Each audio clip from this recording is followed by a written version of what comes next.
Good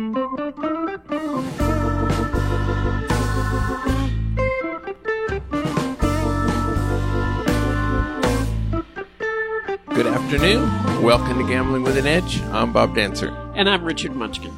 Our guest today is Legal Eagle, Bob Nersessian, whose most recent book is called The Law for Gamblers, a legal guide to the casino environment. Bob is also in the Blackjack Hall of Fame and is a frequent guest on Gambling with an Edge. Bob Nersessian, welcome back to Gambling with an Edge. Thanks. It's always a pleasure to be here, and I can't believe you guys keep having me back. Well, no accounting for taste, I guess. We actually enjoy having you here. We reinforce the ceilings because you do bounce off it a couple times. But Chapter 5 of your book, you discuss asset forfeiture, where sometimes the police seize money which they claim has been used or is about to be used in a crime. This money goes to some agency chosen by the police. So, as you say in your book, quote, from first contact, the seizing official has an incentive to dissemble, exaggerate, lie, in order to keep the funds, unquote.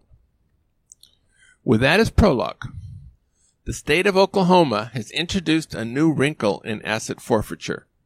Although this procedure may currently be on hold, the technique involves using a special device to scan debit cards and some credit cards and some gift cards to see if there's any money on them.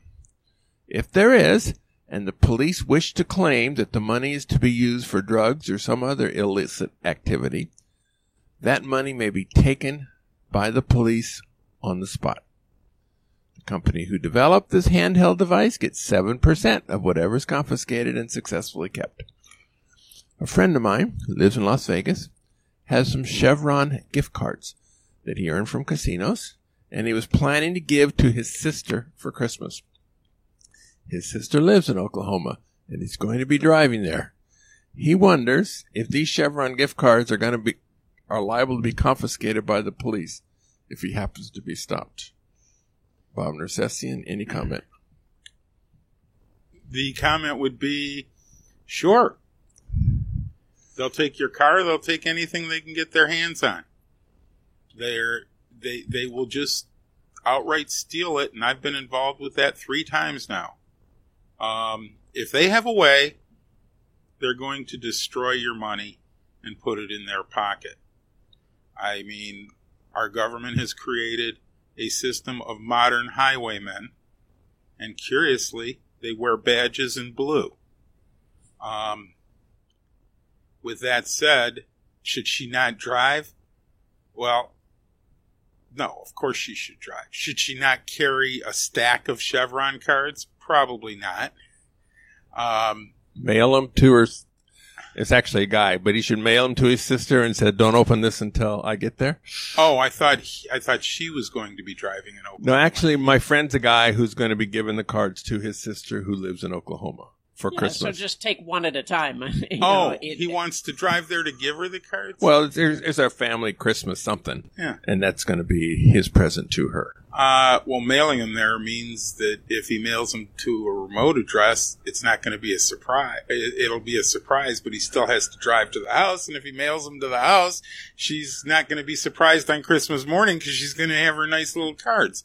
And don't necessarily think that the mail prevents it from being taken either. So, just take them over there and keep your fingers crossed. And no, I have no panacea to prevent this.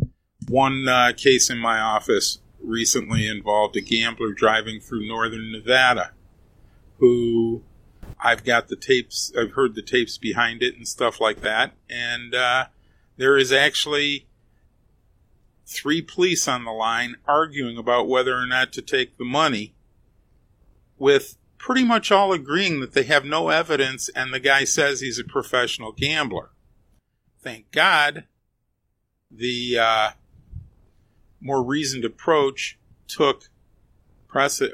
overtook the other officer's argument, and they, if I remember right, they even got a DA on the line, and the DA said, let him go.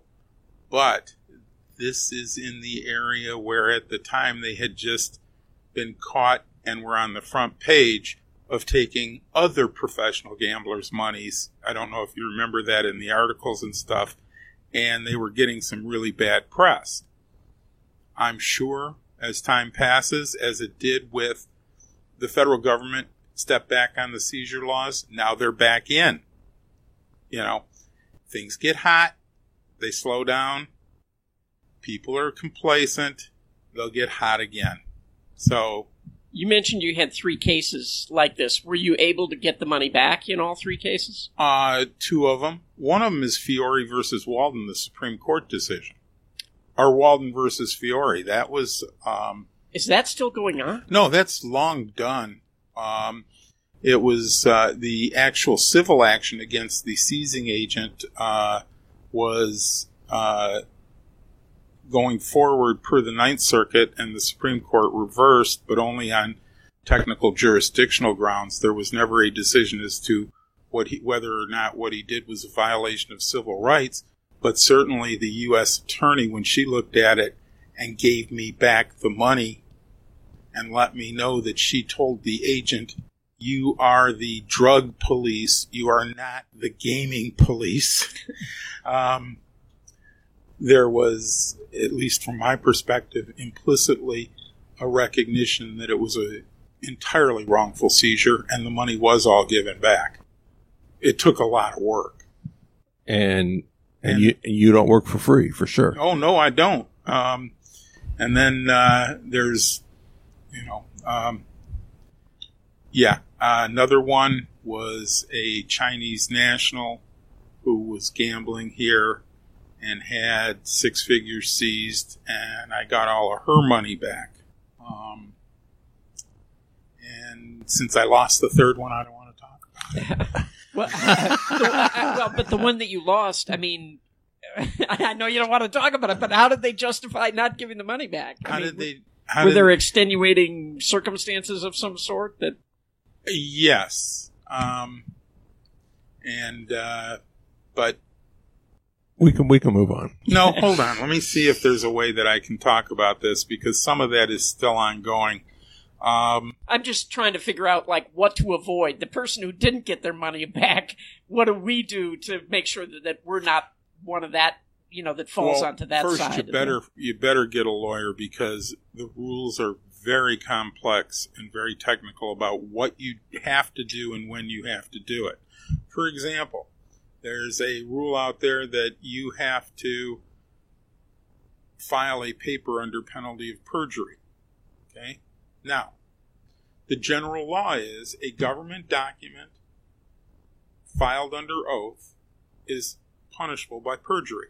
So that would be a document filed under penalty of perjury.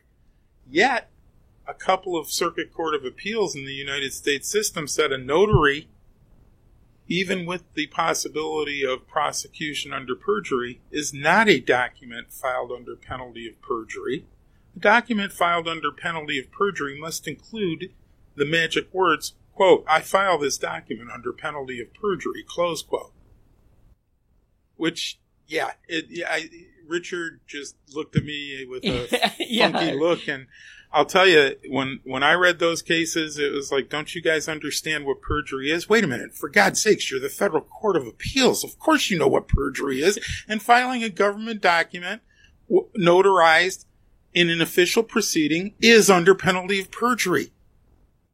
I don't get it, but that's the way the law works sometimes. I could give you a dozen other examples where the statute says X, the court says, well, X meant Y.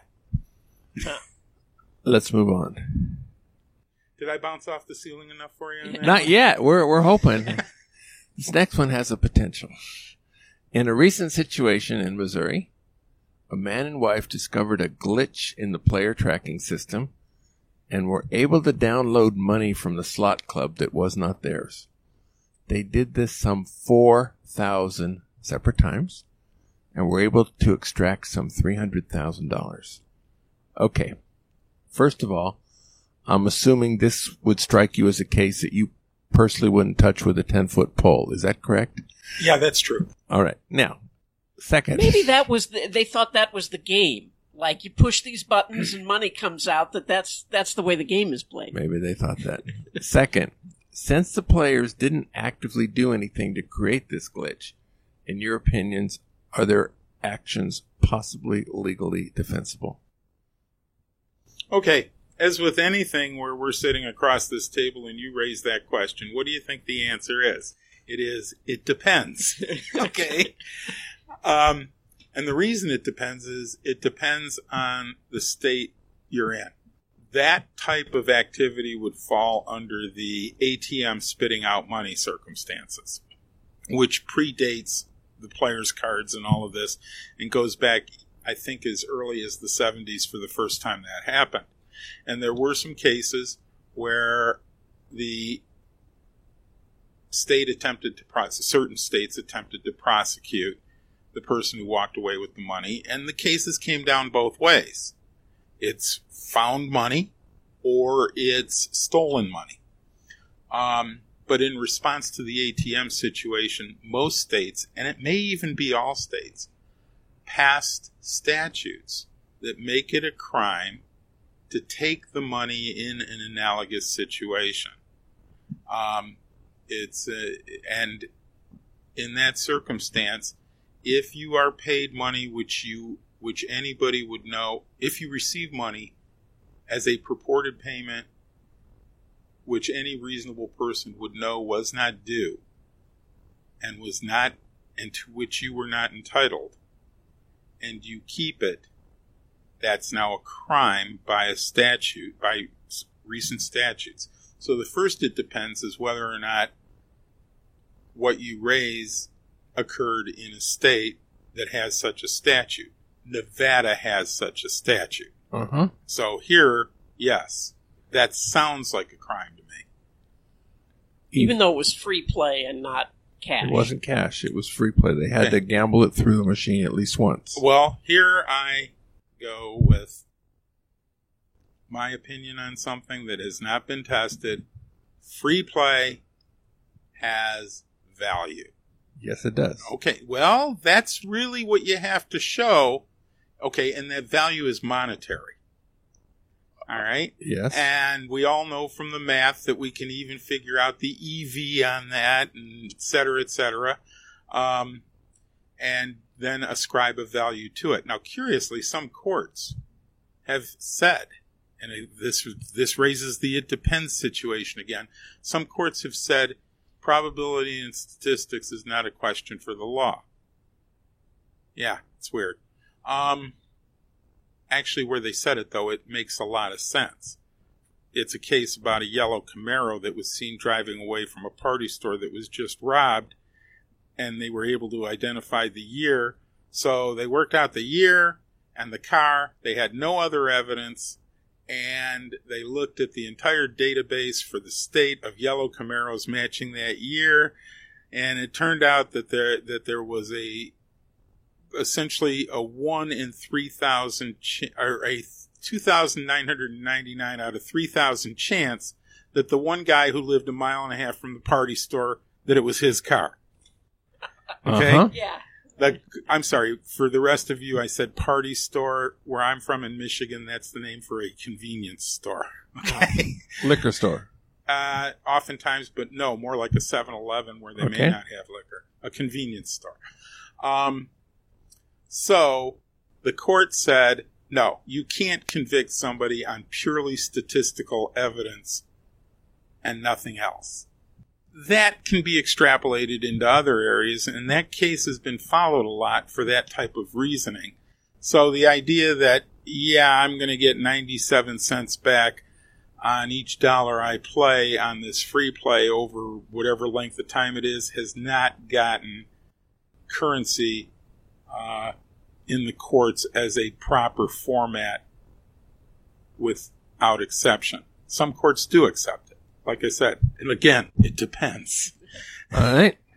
Still hasn't touched the ceiling. We'll try something else. Oh, that wasn't going to make me mad, but on that, the people who are doing it really think that it's not theft.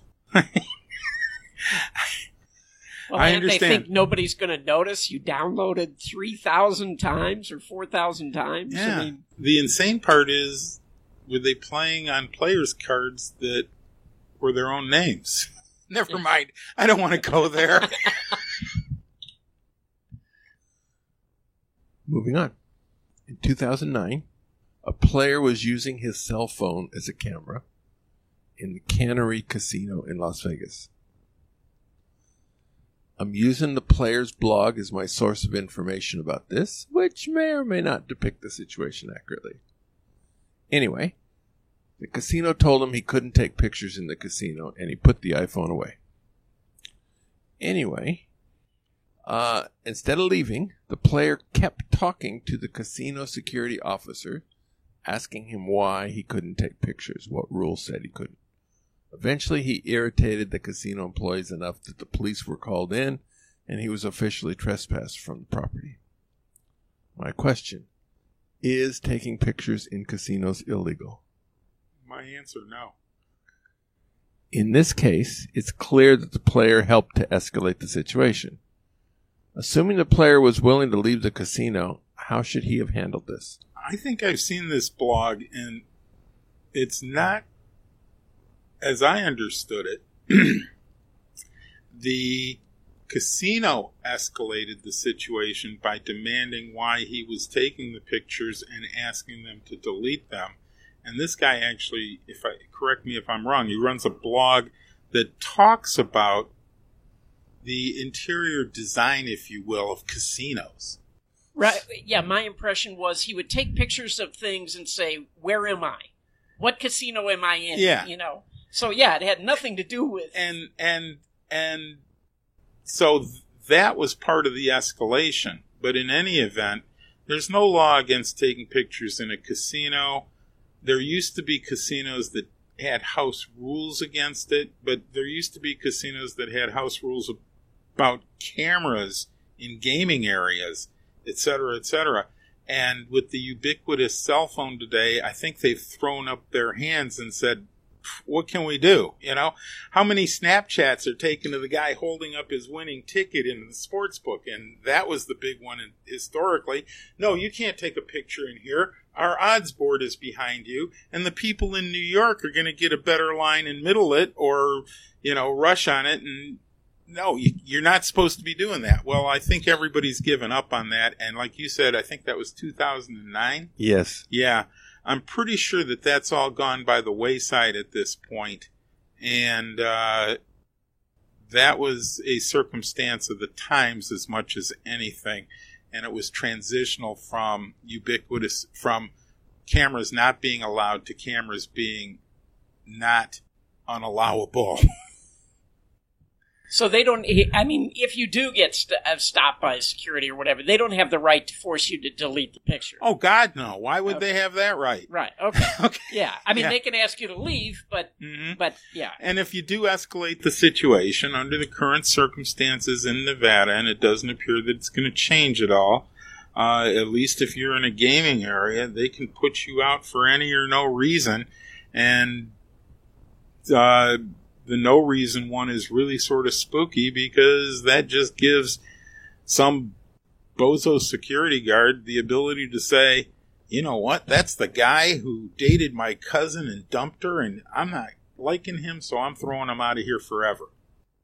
And then they go the next step and say, in fact, I'm throwing him out of not only here, but every affiliated casino. And next thing you know, you can't go to Caesars, or to Harrah's Rincon in California, or the MGM in Detroit, because some crazy security guard got a bug up his butt. Okay. Close to the ceiling?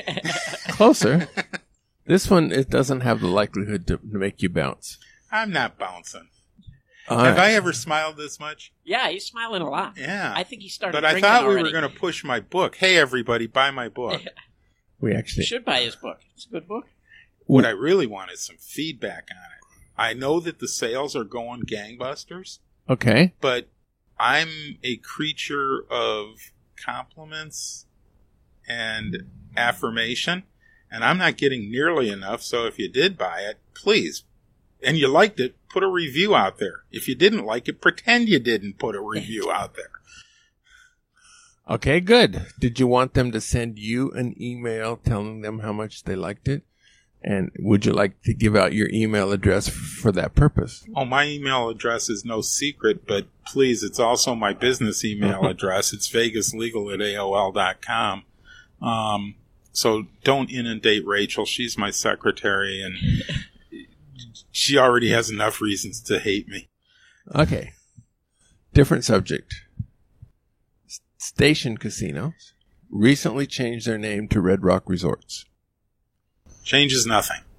If somebody was previously trespassed by Sunset Station Casino, does the name change avoid the trespass? Well, first of all, Stations casinos, I believe each of their properties is separately owned by a different and run by a different corporation, and Red Rock FKA, formerly known as Stations, would be a holding company.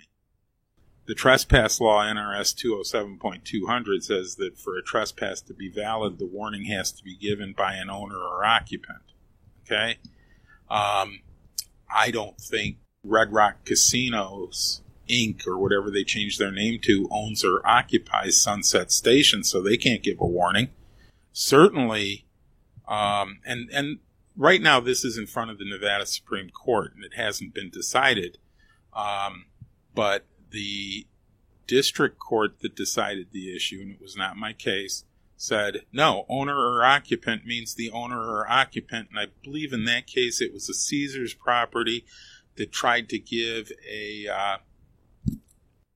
Caesars Entertainment-wide ban for an incident that occurred at one of their casinos, and the district court said, no, that works for that casino. If you tell him he can't go into Harrah's Rincon or another Caesars casino besides the one he was in, that employee works for, this is an example, for Desert Palace, Inc., which is the owner and occupant of Caesars Palace.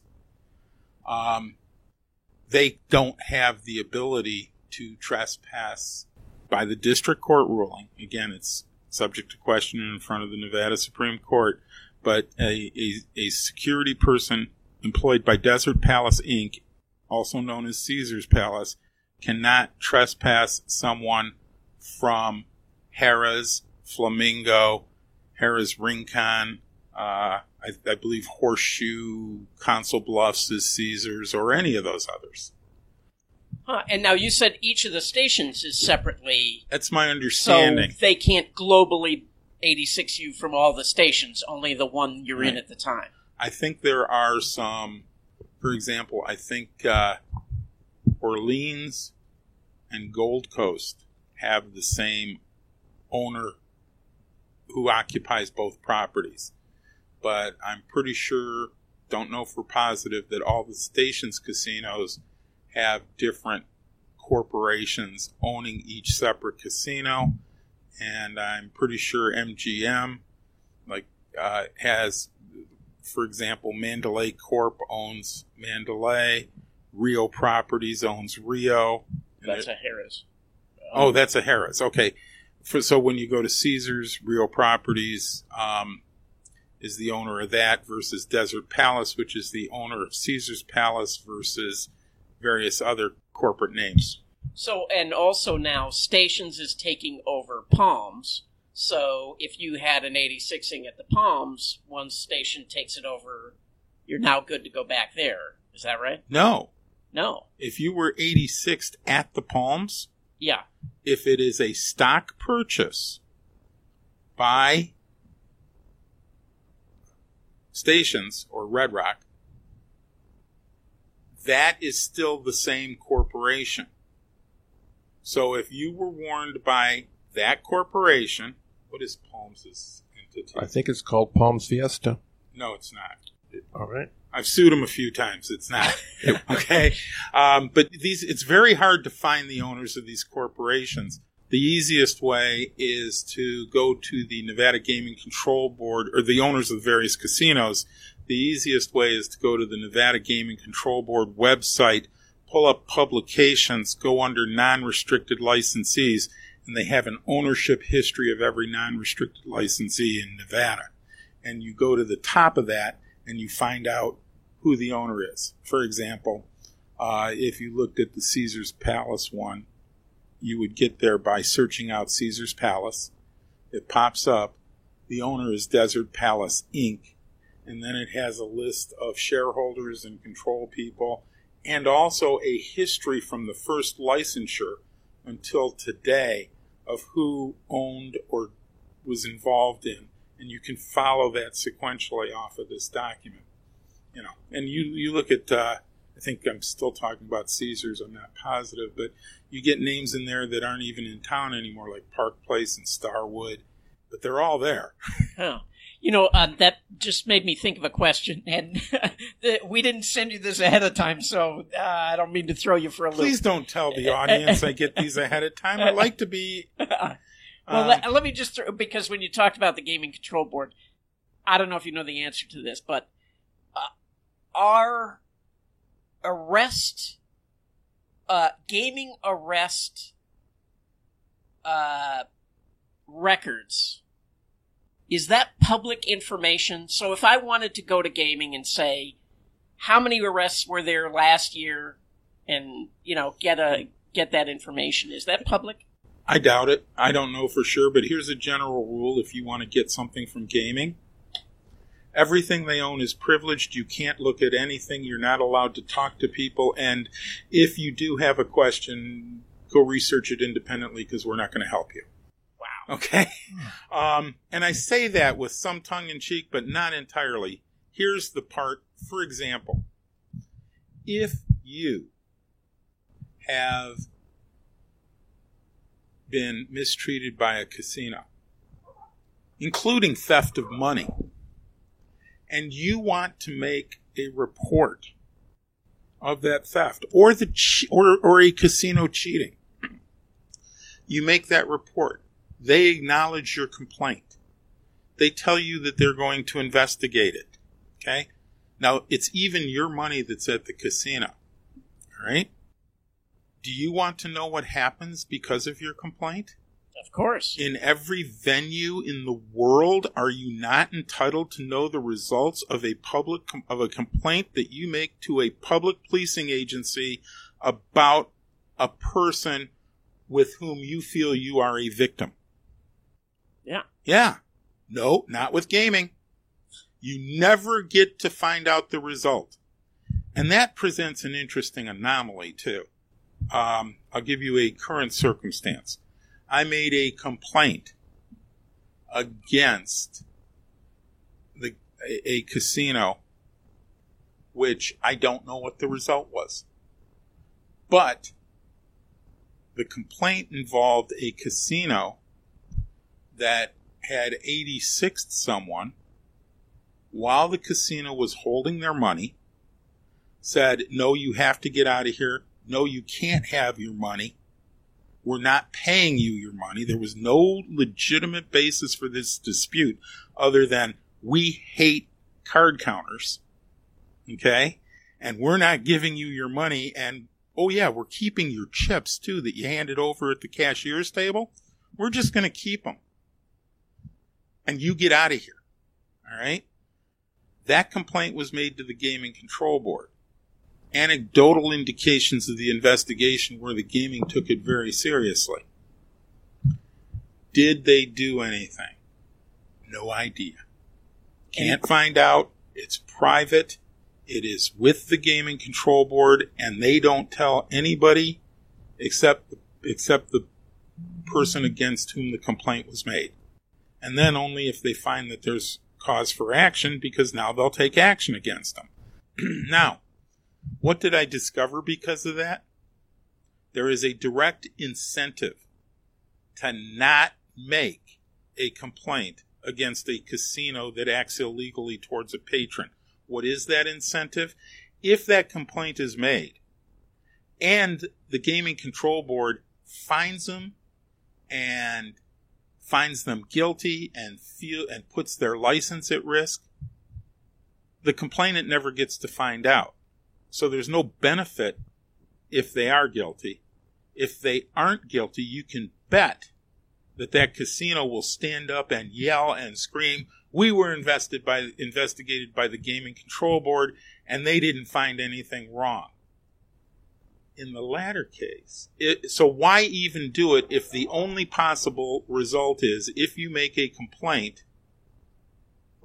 the casino will the result will either be secret or the casino will be exonerated. There's no benefit to making a complaint. It's a direct incentive against people who are wronged by casinos from complaining against them to the Gaming Control Board. I don't know what got into the head of our legislature when they thought that it was a good idea to allow people to be victimized and then not find out the results of their criminal complaints against the victimizer, but they did it.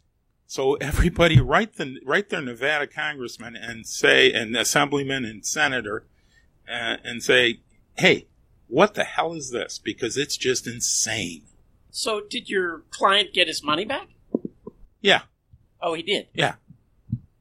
But not through the complaint. Oh.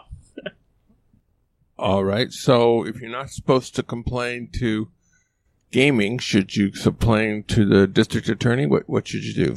Well, then you get into another thing.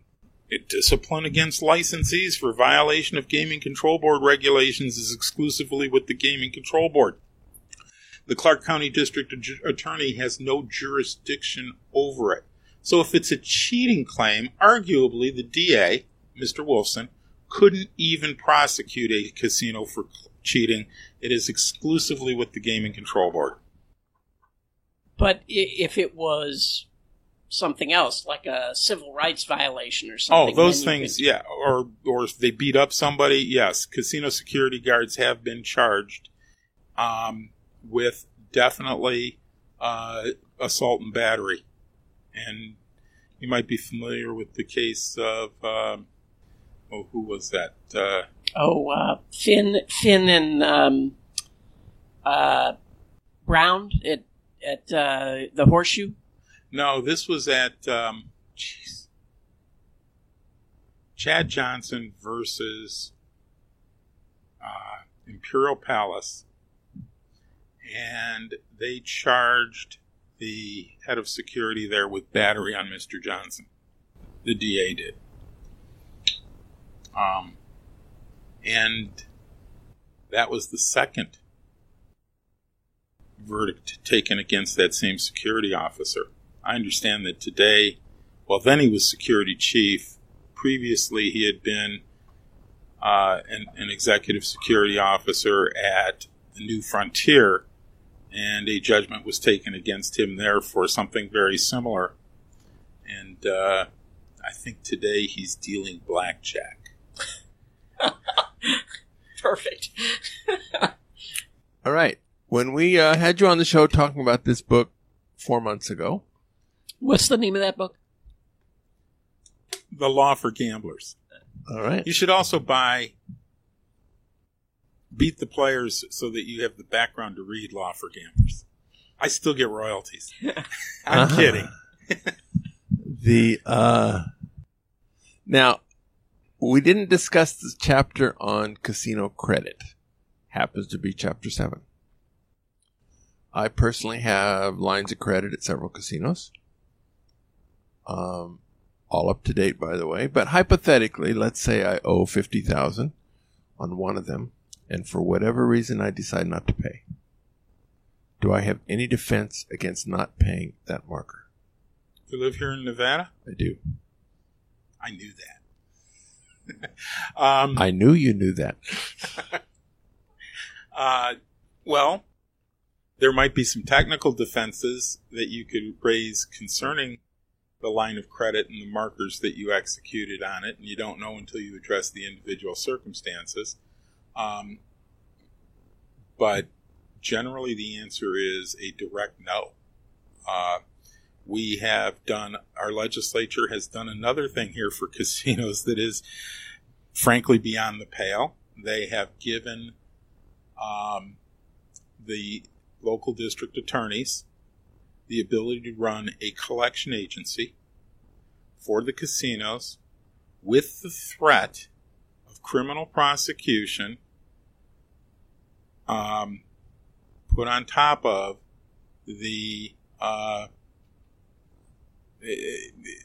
of criminal prosecution for walking on a marker.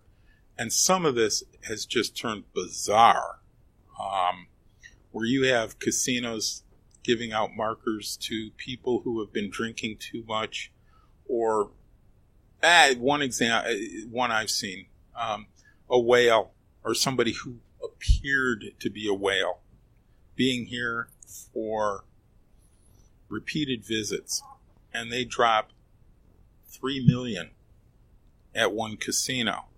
Now, the casino does think that they're a whale, and they are a whale. They just dropped $3 million. Well, their net worth was $2,640,000. Obviously, if they have spent everything they have, they are some sort of gambling addict, because they just went $360,000 over. Okay? They are now destitute. Their wives are divorcing them. They're drinking too much. They lost their job. Their company went down the toilet.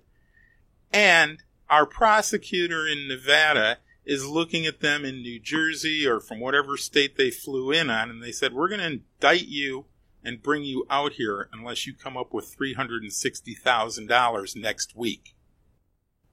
And you know what? Doesn't matter that that casino walked away with $3,450,000 or whatever I said a minute ago. Doesn't matter that the casino ran them right into the ground. When the DA says that, they mean it. And they will look to extradite. And they will bring you out. And then, if you go to the next level, it's a check under Nevada law, at least as they've construed it, and therefore failing to pay a marker, that's the criminal charges that they're bringing, is passing a bad check. And now that's fraud, so generally not dischargeable in bankruptcy, and you can't even get out of it that way. Although there are some states, and it's discussed in the book, where a bankruptcy can effectively get out of a marker. Depends on where you live again. So much of this depends on where you live. Yeah, I had a kind of a distant in-law who was flying into the country, who got arrested at LAX and brought here to Nevada because he had like a $3,000 marker he hadn't paid. You know, yeah. I was I mean, this was quite a number of years ago, but I was flabbergasted that they had the power to do that. The DA takes these things very seriously because, again, looking at the incentives, they get a percentage of every dollar collected on these. Okay? Like I said, our legislature has made the district attorney's office a for-profit collection agency working on behalf of casinos. But Richard said LAX, that's Los Angeles. That's, 400 miles away? Flying in from maybe Manila, I don't know. Why would they... You're on NCIC. Yeah, there was a warrant, I guess. Yeah. Your warrant goes on NCIC. Yeah. And you get picked up anywhere in the country. You are taken into custody until they clear that warrant. Oftentimes, they will call the local DA where the warrant is, and it's something minor enough that they will go, no, we're not going to bother to extradite, and they'll release you. If it is something that they desire to extradite on, they will inform the foreign jurisdiction that they will be extraditing, and the foreign jurisdiction will hold, I think, up to 30 days until you get your police officers under that warrant to that state to bring that person back to your state to face charges. And would $3,000 marker be big enough to justify that? I wouldn't think so, but apparently it is. And you know what? They can do it for a warrant that was issued over a $50 bad check. There's no downward limit here. The issue becomes, does whatever county it is want to spend the money to send officers to that foreign jurisdiction to bring that person back? All right. Since this is a gambling show, we just did Chapter 11. We probably should do Chapter 11. We just did chapter 7, so 7 and 11. And although... I get the connection. Yeah. Well, I don't know. Confusing me. Of course, Does that have something to do with bankruptcy? Chapter 11? Yeah, nothing to do with Donald Trump whatsoever. But it has to do with hiring an attorney. Now, to represent you should you get into trouble in a casino. So, before we go into how a gambler should do this, you're going to be at the top of our list for a lot of listeners to this program. So first of all, what kind of gambling trouble cases do you absolutely never take? Cheating. Cheating. Yeah, I won't take a cheater. So if somebody... I won't take a cheater. So if somebody went out of their way to bring on to cheat. Okay, good. Now, cheating aside, how should a gambler find the right attorney? You are in a very small subsection of society. The first thing you want to do is figure out if what you need an attorney for is criminal or civil, because that's going to divide your base. All right. For instance, I'm not a criminal attorney. I will do criminal misdemeanor charges such as trespassing or simple batteries or things like that for gamblers, but I am not going to take a felony cheating case, even if they are innocent, to trial, because that's not my bailiwick. And because I don't represent cheaters, by the way, I think I'm now 12-0 on the criminal cases I've taken, which is pretty unheard of. But actually, my rule is I only take innocent people. Okay. And how can you possibly know that? You can make a judgment, but sometimes innocence is determinable by a jury. You'd think, except, well, here, I had a case. Like O.J. Simpson was legally innocent of killing his wife. That's what innocent means. No, that's what innocent may mean in a legal sense, but let's look at one that I did take. And historically, and you can go on the internet and find this, and everybody knows who Richard Doherty is, and it was published in, or at least our listeners, many would know Richard Doherty, and it was published in the Las Vegas Sun, the trial. The judge was Melanie Tobiasen. Richard was having dinner at Mandalay Bay when he exited the restaurant. He had been found as an advantage gambler, and he was grabbed leaving the restaurant. And at least from many circumstances, it appeared that, well, here. So we went to trial. Wait, what was he charged with? I'm going to tell you. He was charged with battery on a security guard named Chris Tovia, who was a gentleman of some size. And for those of you who know Richard Doherty, Richard is certainly a handsome man, certainly well built, but you would not call him brawny in any sense. And Mr. Tovia was probably as broad-shouldered as anybody you have ever seen. I can't even think of an example. He was so big. Like a football linebacker? Yes. Okay. His biceps, when he folded his arms in front of him, were probably 14 inches across. Not around, across. Okay? Mr. Tovia and another security officer took Mr. Doherty into custody somewhat, and he was taken into custody somewhat aggressively coming out of the restaurant where he had been to dinner. And then they put handcuffs on him, and then they charged him with battery on Mr. Tovia at the front of the restaurant. Judge Tobiasen would not initially let me show her the video because trials have to go through a certain procedure. But on cross-examination of Mr. Tovia, it became clear that, or on cross-examination, we played the video. Judge Tobiasen watched the video. It was clear in the video that it was Mr. Dougherty that was battered and attacked, at least from a legal perspective, so far as the criminal matter goes, and that he had not battered Mr. Tovia. Judge Tobiasen, even though it was the state's case in chief, which means that they aren't even done presenting their evidence yet, watched that video on cross-examination and said, this case is dismissed. Very strange to dismiss it at that point. But then again, video evidence is functionally incontrovertible. So she throws out the case, and I knew Richard was innocent because I had the videos. Okay? So I can take that criminal case. And, which takes you back to the original answer, but where this really gets bizarre is the prosecutor stands up and says, Your Honor, this is our case in chief. This isn't a time where you can dismiss it, or something along those lines. And Judge Tobiasen says, did you watch that video we all just watched?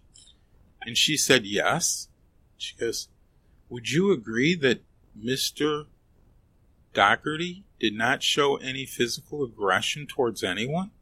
She goes, I would agree that that seems to be what the video shows, or something like that. And the judge said, well, why are we here again? And here's the Clark County prosecutor speaking to the judge in this circumstance. Your Honor, you have direct evidence from Mr. Tovia. He testified that Mr. Dougherty attacked him. And he described the attack. That is direct evidence. Now, you also have the video, which is direct evidence. It is your choice when the evidence is conflicting as to which is more believable. Mr. Tovia's words or the video. And I would suggest that Mr. Tovia would be more credible in this case and that Mr. Dougherty should be convicted. Yeah, I thank you for recognizing the craziness of that position. But that was the position of the prosecutor. Well, the judge had to say that, thank you for saying it is my choice. I choose to believe the video. Actually, the judge sort of said, seriously? Okay. Did they charge Tovia with perjury? No, of course not. Yeah. And they did, and Tovia wasn't charged for the battery on Mr. Dougherty either. But there definitely was a physical altercation, so somebody offensively touched somebody else to start the whole thing. And it was Mr. Tovia, I believe, because the video showed him in the criminal matter blocking the door to even prevent Mr. Dougherty from leaving. And like I said, that's reported in the Las Vegas Sun, so you can review it yourself. But so back to the original question, which was... what should a player... No, the original question was... how do you know he's innocent? Yeah. And I get those all the time. I have had, it's just so easy well, sometimes you have to believe, sometimes you have to look at the circumstances. One I had was 3 guys who were they're visiting Las Vegas on a birthday, 2 young guys and an uncle. And they found themselves just wrecked by some nightclub security. This is interesting. So we did a criminal trial on that one too, because the nightclub, the DA was continuing to prosecute on the concept of your guys attacked the security guards at the nightclub. When we did the discovery and it came out for trial, I believed my clients. That's how I knew they were innocent, because the story didn't make any sense. A 45-year-old uncle and 2 young guys who are out celebrating a birthday are not going to willy-nilly go off on a bunch of security guards. And there were like 5 security guards involved versus these 3. nobody's that insane. Well, maybe there are some people who are that insane. But when we did the discovery, and this is so cool, we found out that what happened was the one guy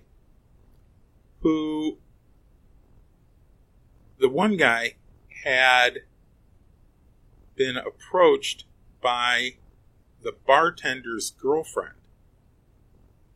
And there was actual video of this. And they're playing back and forth and having fun at the bar. And there's video of the whole thing, and then they toast and say goodnight. Bartender's not a happy guy. He reports that this guy had actually grabbed the rear end of a totally different girl. Okay? But we got the video. That other girl is too down at the bar and never even got close to him. It was the bartender apparently trying to want to get back at the guy who his girlfriend had sidled up to. So what do you see? You see 3 innocent guys who get beat up by security because the bartender says, that guy, him, get him. Okay? Jesus. Yeah. Fun town, huh? Yeah, I don't mean to say that derisively, because I will tell you that it's the same everywhere. Okay. All right. Now, we're going to take a brief break for commercials, and then we're going to Bob Nersessian, before the shows, said he had an interesting story about the different way juries look at security officers. Okay. So we're going to get into that. It's worth sticking around for. South Point has more than 10,000 games, returning more than 99%. This is more than anybody else has. In July, they're giving away $600,000 in casino-wide progressives. The big progressive starts at $10,000 and must be hit by $25,000. Every player actively playing when the jackpot goes off receives $25 in free play. A second progressive begins at $1,000 and must be hit by $2,500. This is estimated to be hit 3 times daily. The new semester free video poker classes will begin Wednesday, August 10th and go through early October. This time they're going to be held in the Silverado Lounge, which is immediately in front of Don Vito's Italian restaurant. At the Palms, from now until July 28th, they have drawings every Saturday night, 7:15. Must be present to win. 20 winners share $10,000 each night. Every day between Monday and Friday, you can swipe and receive 20 free drawing tickets. PFP play for prizes. For the rest of the month, you earn cash. Prizes are redeemed at a rate of 0.2%, up to $190 per day. You keep your points. Every Sunday in July, you earn double points on video poker and 10 times points on reels and video reels. Wednesdays, 500 points earns your free car wash. Thursday, the same number of points earns you a free Brendan movie ticket. At videopoker.com is the best place to play lots of games. If you sign up for the gold membership, $8.95 a month or $79.95 a year, this allows you to get corrections on most of the games. They updated the site in June, giving gold members more benefits. If you aren't a gold member, you can sign up for a 7-day free trial. Check it out. All right, Bob Nersessian. You had 2 similar cases about security guards being a little bit impolite to players. In one case, it went for the players, and in one place it went for the security guards, for the juries. Did you make any conclusions about differences in juries? Well, it's not a jury difference. It's something that, and this was mostly brought up by Thea, my wife, too, who has seen this coming on for some time. We're moving, with everything we're seeing with terrorists and now with Black Lives Matter and police stepping out of line, but then there's support the police and this, that, and the other thing. Everybody has become, and perhaps I'm digressing again, but perhaps it's a product of the ubiquitous cell phone and the videos that are everywhere of everything, and the instant news feedback. I think we had videos from inside the nightclub in Orlando within on TV within an hour of when the thing went down and stuff like that. Everybody in our society is becoming, not everybody, but society at large is becoming incredibly safety paranoid.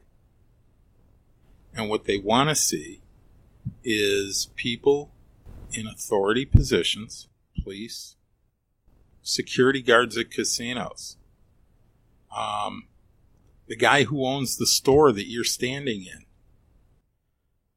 to take an active and invasive position in protecting you, meaning their patrons, everybody in society. And with that, we are now giving liberties to all of these persons. Security guards at casinos, for example. Police with stop and frisk. The United States Supreme Court just recently severely impacted the Fourth Amendment, restricting its ability to apply the exclusionary rule just 2 weeks ago in a decision. We are becoming so safety conscious that we are now at the point of giving away our rights. And people are asking, why would somebody not want a police officer to see their identification, or not want to cooperate with a police officer and go down to the station with them or open their trunk, or not cooperate with a security officer at a casino who is just taking your money and giving you a receipt and you can figure it out later, and there's no reason to complain. And I guess this is just me getting on my horse. This is a dangerous slope that everybody's on. Safety is important, but personal rights and personal liberties are defining of what it means to be an American. And every little bit that is given up, juries are now, every little bit that is given up lessens us as a society and as a people. And I have seen, I believe, a propensity with juries to err on the side of safety and against the personal liberties of those whose personal liberties are invaded. And maybe that's the way we're all going to go. But I'll bemoan it if it happens, and I think it is happening. So I'm just on my horse again, trying to give a little bit of a political opinion. Kind of related to that, part of the story, the backstory to this, which we're not going to get into a great deal, was there was an audio tape of an Advantage player and a security guard and the altercation. And the Advantage player dropped the F-bomb a few times and otherwise used profanity. And when that was played in front of the jury, that was... Can you make this more general? Oh. That didn't go over well. Yeah. But, no, the whole point is, yeah, if you find yourself on the south end of something as an Advantage player or anybody dealing with the police, try and keep it as civil. Everything you're doing as civil as you can, because you never know how much they're going to use that against you later on. And even if you fail, though, and I'm going to cite the Minnesota case that is of such currency at the moment, you may be polite. You may say, "Sir, I am carrying a handgun." You may respond politely to a request to show your license and registration, and then you still might end up with 3 bullets in your side or 5 bullets in your side as you reach for that registration you were just told to provide. There's no guarantees in life. There's no guarantees here at all. But being polite and being nice and being level-headed certainly has its pluses. Then again, there are minuses in the litigation area, though, too, because if you fail to show just how pissed off you are, then people may not believe that you were actually outraged. Although it's a fine line. Yeah. Well, you don't know where it is. I can handle either one of them when they come in. But I know this is an internet radio. Can I swear? Yes. Yeah. Okay. I had a case with a jury verdict, multiple six-figure jury verdict. And the guy was being held in the casino security office. And when Metro walked in and said, "I'm here with Metro," the first word out of the guy's mouth in the security office was, "Fuck you." Jesus. Uh-huh. Okay? That was the advantage player who said that? It was the detainee. The detainee who said that? He did not happen. This one happened to not be an advantage player, but that's how angry the casino had made him. And it was not that difficult to be able to show to the jury that's how outraged and outrageous the actions of the casino were. This guy couldn't even deal with a police officer. They took him so far over the edge. Wow. I would not have thought saying that would have been a good strategy. It wasn't a good strategy, but then again, some good lawyers could take that and say, "See how angry he was? And we're talking to a He good had lawyer. lost his mind. He was so angry." We've been talking to Bob Nersessian. His book is called Law for Gamblers. Your reading assignment is you must go out and get the book and read it before you're allowed to listen to any more of our shows. Is that? If you like it, write a review. All right. Thank you, Bob Nersessian. Thank you, Richard. Go out and hit lots of royal flushes, everybody. Good day.